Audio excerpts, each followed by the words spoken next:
5280 Sports Network, good morning. Your morning minute on a Wednesday. It is Broncos-Texans week. Nate Lundy, Shawn Drotar with you as we roll slowly towards the Monday night football game. It feels like it's so far off in the distance because it's a Monday night game.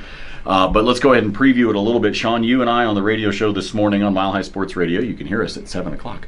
We're talking about how to get this defense some sort of a spark early in the game. It's been talked about a lot, the stats in terms of how slow they are, and how they need to somehow find a way to shut some teams down early. Yeah, this has been a team that's been starting slowly on defense all year. Last year, of course, the Broncos put up a lot of zeros on defense in the first quarter. This year, 5 out of their 6 opponents have scored some points on their first drive, and the only other one that didn't, the Tampa Bay Buccaneers, did it on their second. So the Broncos, when you look at their personnel, that's not the problem. When you look at their health, that's not really the problem. The Broncos themselves believe it has something to do with effort. TJ Ward in particular spoke about that, and Gary Kubiak on his first day back on Monday talked about effort for the whole team.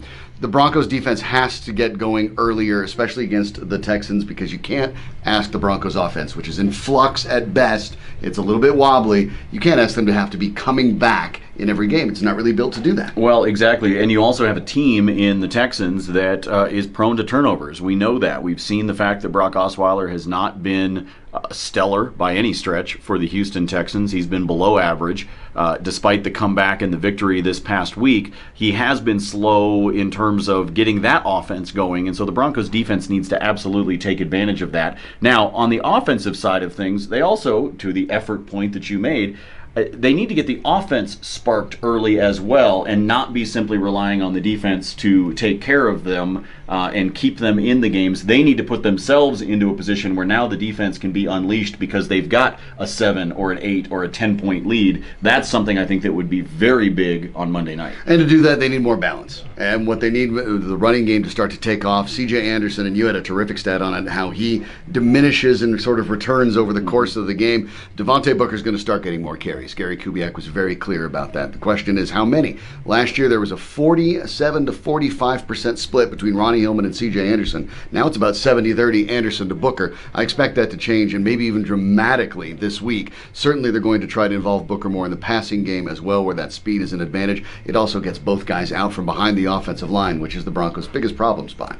On the other sports front, much to my dismay, Gabe Landeskog did not smack Alex Ovechkin in the face during last night's game, although I was hoping that would be the case. The Avalanche lose in Washington against the Caps. 3-0 was the final there. The road trip continues. The Avs with a very strange schedule to start off the year. They get the home game against Dallas, then 4 in a row on the road.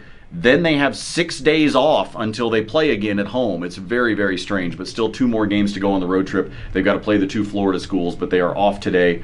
Florida teams, excuse me. And then they will get back to work against Tampa tomorrow night. Of course, the NBA season gets underway next week, or the crowning of the Warriors, as everyone has been talking about it so far.